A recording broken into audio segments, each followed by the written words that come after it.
Assalamualaikum warahmatullahi wabarakatuh. Baiklah, perkenalkan nama saya Purwanto.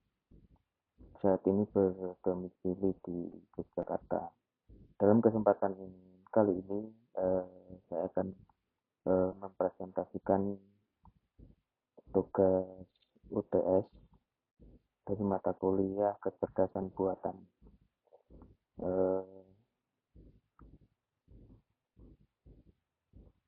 jadi mata kuliah ini kelas IF 502 Prodi Informatika PGDS S1. Eh, Langsung ke topik pembahasan. Jadi pada kesempatan ini saya akan menjelaskan jawaban daripada tugas atau soal UTS. Soal UTS. Jadi ini penerapan model jaringan saraf tiruan, HEP, terus CST Hopfield, CST Hemming, dan CST Cohonen. Nah, nanti berikutnya ada analisa terhadap perhitungan daripada model CST HEP, CST Hopfield, CST Hemming, dan CST Cohonen. Untuk yang pertama yaitu penerapan model CST HEP. Penerapan model CST HEP adalah dalam sistem pembelajaran mesin. Nah, jadi ini dalam hal ini CST HEP digunakan untuk membuat model pembelajaran mesin yang dapat memperoleh pengalaman dan belajar dari data masukan. Nah, proses ini melibatkan aplikasi atau aturan HEP pada hubungan antara masukan dan keluaran. Sehingga setiap kali ada masukan baru, hubungan antara masukan dan keluaran dapat diperkuat atau dikurangi.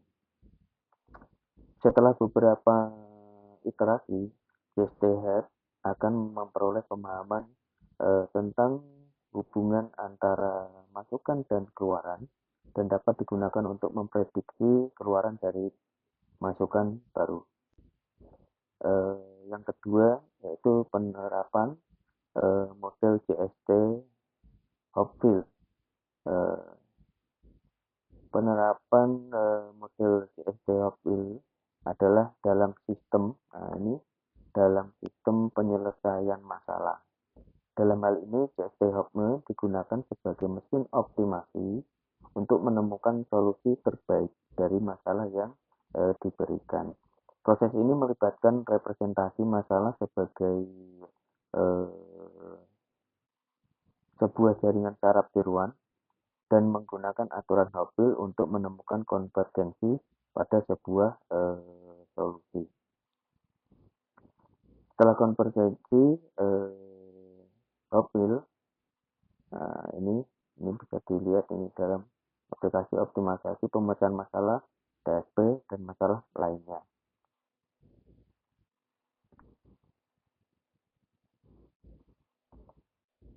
Baiklah, untuk yang ketiga, jadi untuk yang ketiga penerapan model CST Hemming. Penerapan model CST Hemming adalah dalam sistem deteksi error. Dalam hal ini CST Hemming digunakan untuk mendeteksi dan memperbaiki kesalahan yang terjadi pada data yang diterima. Nah, proses ini melibatkan penambahan bit parity pada data sebelum dikirimkan, sehingga setiap kali data diterima, CST Hemming dapat memverifikasi integritas datanya dengan membandingkan bit parity penerimaan dengan bit parity asli. Nah, jika ada kesalahan, CST Hemming akan memperbaiki kesalahan tersebut dengan menggunakan aturan Hemming. Model ini berguna dalam aplikasi yang membutuhkan integritas data yang tinggi, seperti transmisi data pada komunikasi nirkabel dan komunikasi lainnya.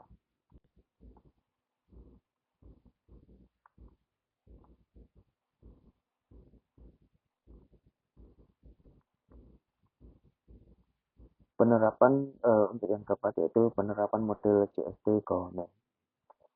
Penerapan dari model CST Cohonen adalah dalam mengklasifikasikan citra. Dalam hal ini, CST Cohonen digunakan untuk mengklasifikasikan citra menjadi beberapa kelas berdasarkan karakteristik fitur citra tersebut.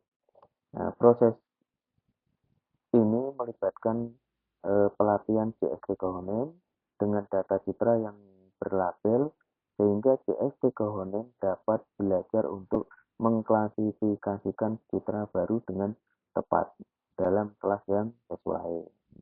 Setelah pelatihan, CST Cohonen dapat digunakan untuk mengklasifikasikan citra baru dengan membandingkan fitur-fitur tersebut dengan fitur citra yang dikenal oleh CST Cohonen selama proses pelatihan. Berikutnya yaitu analisa perhitungan CST HEP. Dalam hal ini kami tidak melampirkan perhitungan rumus-rumusnya. Jadi ini kita langsung aja perhitungan dalam model CST HEP didasarkan pada aturan HEP yang mengatakan bahwa neuron have wired together, wired together.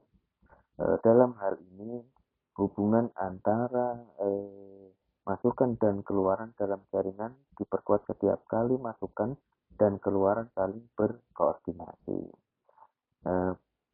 Perhitungan ini dilakukan dengan mengupdate bobot dalam jaringan setiap kali ada masukan baru. Yang kedua yaitu analisa perhitungan CST Hopfield. Perhitungan dalam model CST Hopfield didasarkan pada aturan Hopfield yang mengatakan bahwa setiap neuron dalam jaringan akan mempengaruhi setiap neuron lainnya melalui hubungan yang terdefinisi. Perhitungan ini dilakukan dengan melakukan iterasi pada setiap neuron dalam jaringan sehingga konvergensi pada sebuah solusi stabil ditemukan. Yang ketiga yaitu analisa perhitungan CST Hamming. Perhitungan dalam model CST Hamming didasarkan pada aturan Hamming yang mengatakan bahwa setiap bit dalam data akan memiliki bit parity tambahan yang menyertai data saat diterima. Perhitungan ini dilakukan dengan memverifikasi integritas data setiap kali data diterima dan memperbaiki kesalahan jika ada.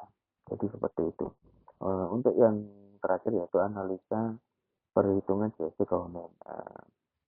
Perhitungan dalam model CST Cohonen didasarkan pada algoritma self-organizing map yang mengatakan bahwa setiap neuron dalam jaringan akan menyesuaikan diri dengan fitur data menjadi input pada jaringan.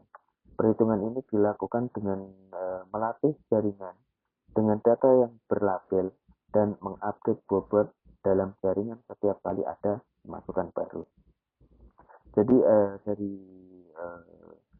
paparan di atas, jadi poin-poin di atas dapat kami simpulkan bahwa semua model CST memiliki perhitungan yang berbeda-beda, tetapi semuanya bertujuan untuk memecahkan masalah yang berbeda melalui permodelan jaringan saraf tiruan.